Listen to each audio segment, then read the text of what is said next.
সূরা ছিল, এই কোরআনে ৭৬,২৫০টা বাক্য ছিল, এই কোরআনে ৬,৬৬৬টা আয়াত ছিল, এই কোরআনে ৩,২২,৬৭১টা অক্ষর ছিল, এই কোরআনে ১,০৫,৬৮০টা নোক্তা ছিল, এই কোরআনে ৯৩,৭২৯টা হরকত ছিল, এই কোরআনে ৪৫,৮৪৩টা জবর ছিল, এই কোরআনে ৩,৯৫৭টা জের ছিল, এই কোরআনে ৮,৮০৪টা পেশ ছিল, এই কোরআনে ১২৫৩টা তাসবিহ ছিল, এই কোরআনে ২৮টা হুরুফে মুকাত্তাআত ছিল, এই কোরআনে ৫৫টা গুণবাচক শব্দ ছিল, এই কোরআনে ৪৯৩খানা হুকুম আহকামের আয়াত ছিল।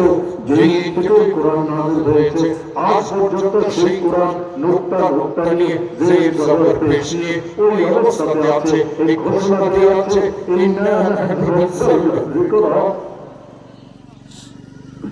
ইন্না নাহনু নাযালনা যিকরা ওয়া ইন্না লাহু লাহাফিজুন। এই কিতাবকে আমি আল্লাহ নাযিল করেছি, এর ইবাদতের জিম্মাদার আমি আল্লাহ। আল্লাহ ছিলেন, কোরআন ছিল, আল্লাহ আছেন, কোরআন আছে, আল্লাহ থাকবে, কোরআন থাকবে। নাস্তিক মুরতাদদের আচরণের কারণে কোরআন কোনদিন দুনিয়া থেকে বিদায় হবে না।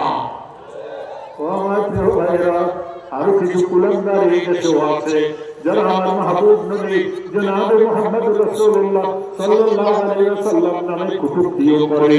দেশে আছে, বিদেশে আছে। ও আমার প্রিয় ভাইরা, ওদের বিরুদ্ধে আমি ওয়াজ করি না। যারা রাসূলের নামে কটূক্তি করে, এই কোরআন ১৪০০ বছর পূর্বে আমাদেরকে তাদের মুখোশ খুলে দিয়েছে। জানো কারা কোরআন মুহাম্মদ রাসূলুল্লাহ নামে কটূক্তি করে?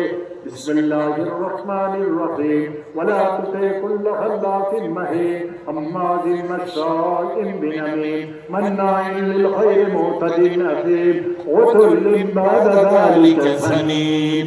এই আয়াতের শেষ টুকরা তিনটা মাত্র শব্দ। আমার আল্লাহ বলেন, কোন দেশে, কোন যুগে, কোন বংশে, কোন গোত্রে আমার রাসূলের নামে কটূক্তিকারী তত জারজ সন্তান। ফ্রান্সের প্রেসিডেন্ট যখন রাসূলের নামে কটূক্তি করেছিল, সেই দেশের জ্ঞানী গুণীরা এই কোরআনের আয়াতকে নিয়ে গবেষণা শুরু করে। তালাশ করতে করতে দেখা গেল ওর হালালের বাপ আর মায়ের কোনো পরিচয় নাই, ও তো রাস্তার পাশে জন্মগ্রহণ করেছে। ওই জারজ সন্তানদের বিরুদ্ধে ওয়াজ করার মতো মন মানসিকতা আমি ওমর ফারুকের নাই। ও আমার প্রিয় ভাইয়েরা, রাসূল আমাকে অধিকার দিয়েছেন, আমিও যেন আপনাদেরকে দোয়া করি। সেই অধিকারের সূত্র কি শুনবেন? আমি বলেছি ইলমের উৎস দুইটা। প্রথম উৎস আল্লাহর কোরআন, ২ নম্বর উৎস